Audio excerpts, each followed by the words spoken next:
আসসালামু আলাইকুম। নতুন আরও একটি ভিডিও নিয়ে আজকে হাজির হয়ে গেছি। আশা করছি সবাই যে যার জায়গায় ঈমান ও স্বাস্থ্যে ভালো আছেন। আমরাও আপনাদের দোয়া ও ভালোবাসা আল্লাহর রহমতে অনেক ভালো আছি। তো সকালবেলা ছুটেছি মেয়েকে নিয়ে স্কুলের উদ্দেশ্যে।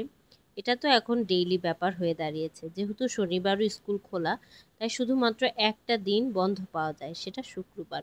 সকালবেলা মেয়েদের খাইয়ে রেডি করিয়ে স্কুলের উদ্দেশ্যে বের হওয়াটা একটা যুদ্ধ হয়ে দাঁড়ায়। তো মেয়েকে স্কুলে ঢুকিয়ে দিয়ে ওয়েট করছিলাম যতক্ষণ ক্লাস শেষ না হয় ততক্ষণ।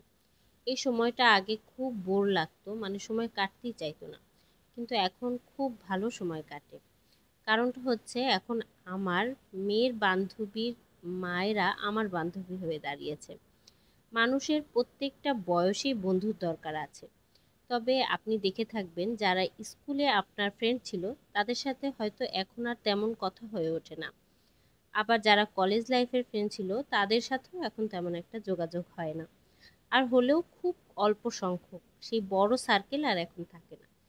একে স্কুলে ভর্তি করার আগ পর্যন্ত একটা সার্টেন পিরিয়ড একেবারে বন্ধু ছাড়া ছিলাম। তবে স্কুলে দেওয়ার পরে কিছু বান্ধবী হয়েছে যাদের সাথে সব কিছু শেয়ার করা যায়। বন্ধু আপনার আপনার মন মেজাজ বা আপনার যে ধরন সেই অনুসারে তৈরি করে নিতে হবে। এখন আপনি একরকম কিন্তু আপনার সার্কেল আরেকটা, সেটা হলে বন্ধুত্ব আসলে টেকে না। তো কথা বলতে বলতে বাসায় চলে এসেছি। এসে বাচ্চাদের খাইয়ে দিয়ে ঘুম পাড়িয়ে দিয়ে, এটা হচ্ছে বিকেলের ভিডিও, রান্নার বাড়া শেষ করে নিচ্ছিলাম। তো এখানে আমি ইলিশ মাছ বেগুন দিয়ে রান্না করে নিয়েছিলাম, আর পুঁই শাক ডাল দিয়ে।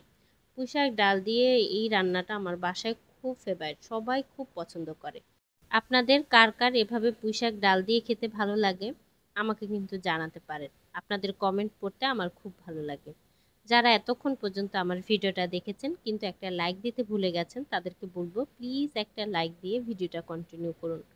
আর যদি আপনি আমার চ্যানেলে নতুন হয়ে থাকেন তবে আমার পাশে থেকে দিতে পারেন। আর এদিকে বিকেলবেলা একটু পিঠা তৈরি করে নিচ্ছিলাম। অনেক দিন ধরে ভাবছিলাম কি একটু পিঠা তৈরি করব, কিন্তু হচ্ছিল না। পিঠাটা হচ্ছে আমাদের বরিশালের খুব জনপ্রিয় একটা পিঠা, পাকন পিঠা।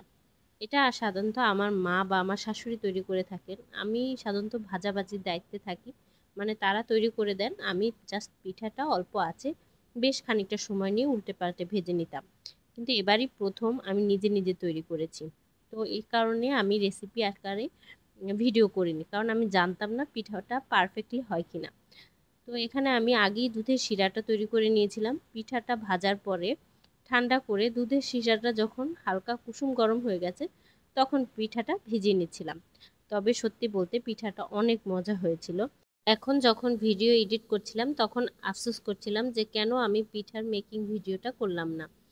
তো কোনো ব্যাপার না, পরে একসময় আপনাদের সাথে শেয়ার করে নেব ইজি উপায়ে পাকন পিঠা। আজকে তাহলে এখান থেকে বিদায় নিচ্ছি। সবাই ভালো থাকবেন, সুস্থ থাকবেন, আমার ও আমার পরিবারের জন্য বেশি বেশি দোয়া করবেন। আসসালামু আলাইকুম।